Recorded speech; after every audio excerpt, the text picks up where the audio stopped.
ഇന്നത്തെ നമ്മളെ വീഡിയോ എന്ന് വെച്ചാൽ നമ്മളെ ഈ ഹാങ് ചെയ്തിടുന്നത് പോലെ ടർട്ടൽ വൈൻ എന്ന് പറഞ്ഞിട്ടുള്ള ചെടി ഉണ്ടല്ലോ, ഇത് മിക്ക വീട്ടുകളിലും ഉണ്ടല്ലോ. അപ്പോൾ നമ്മളിതിങ്ങനെ നല്ലൊരു സെറ്റാക്കി ഇതുപോലൊക്കെ ചെയ്ത് തൂക്കിയിടുകയാണെങ്കിലാണ് ഭംഗി. പക്ഷേ ചില വീട്ടുകളിലൊക്കെ ഇതിങ്ങനെ നിറയെ വേര് വന്ന് എന്തോ ഒരു കിളിക്കൂട് പോലുള്ളൊരവസ്ഥയിലായിരിക്കും ഉണ്ടാവുക. അപ്പോൾ നമ്മൾ ചെയ്യേണ്ടത് എന്താണെന്ന് വെച്ചാൽ, മഴ കാരണം എനിക്കിതൊന്നും കട്ട് ചെയ്ത് ശരിയാക്കാൻ പറ്റില്ല. ഇന്നിപ്പോൾ കുറച്ച് വെയിൽ കണ്ടപ്പോഴാണ് ഇപ്പോൾ വീഡിയോ എടുക്കാമെന്ന് കരുതിയത്. അപ്പോൾ നമ്മൾ ചെയ്യേണ്ടത് ഒരു നല്ല ഷേപ്പിലാക്കിയിട്ട് ചുറ്റുപാടിൽ നിന്നും നമ്മൾ കട്ട് ചെയ്തെടുക്കുക. കട്ട് ചെയ്തെടുത്തതിൻ്റെ ശേഷം വേറൊരു ചട്ടിയിലേക്ക് റിപ്പോർട്ട് ചെയ്യുക. അപ്പോൾ അതിലും ഇതുപോലെ നല്ല ബുഷിയായിട്ട് നമുക്ക് വളർത്തിയെടുക്കാനായിട്ട് പറ്റും. പിന്നെ മെയിനായിട്ടുള്ളൊരു കാര്യം എന്ന് വെച്ചാൽ, കൂടുതൽ വെയിലടിക്കണ ഭാഗത്ത് ഇത് തൂക്കിയിടാൻ പാടില്ല.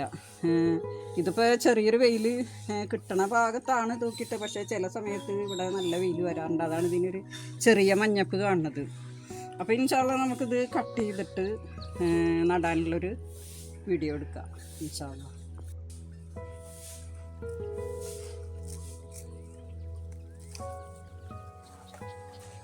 അപ്പോൾ ഇതെന്ന് വെച്ചാൽ നമുക്ക് ഒരുപാട് ചട്ടിയിൽ നട്ട് കൊടുക്കാനായിട്ട് പറ്റും. കാരണം ഇത് ഒരുപാട് വേരുകളൊക്കെ ഇങ്ങനെ ഓരോ നോഡിലും ഓരോ വേരുകളുള്ളതിൻ്റെ അപ്പോൾ ഈ വേരുള്ള ഭാഗം അടിയിലേക്കാക്കിയിട്ട് നമ്മളിങ്ങനെ ഈ ചട്ടിയിൽ വെച്ച് കൊടുക്കുക.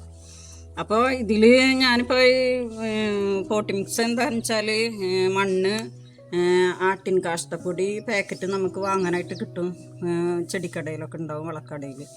അപ്പോൾ അതും പിന്നെ ചകിരിച്ചോറും, ഈ 3 സാധനങ്ങൾ മിക്സ് ചെയ്തിട്ടാണ് ഞാനിപ്പോൾ ഈ പോട്ടിൽ നിറച്ചിട്ടുള്ളത്. അപ്പം ഇങ്ങനെ ഇതുപോലെ ഇങ്ങനെ പരത്തി ചുറ്റുകൊണ്ട് വെച്ച് കൊടുക്കുക ഇൻഷാല്ലാ. അപ്പം ഞാൻ ഇത്രയും ഈ പോട്ടിൽ ഫില്ലാക്കി കഴിഞ്ഞ്. അപ്പം ഇനി നമുക്ക് കുറച്ച് മണ്ണ് ഇതിൻ്റെ മേലിട്ട് കൊടുക്കുക.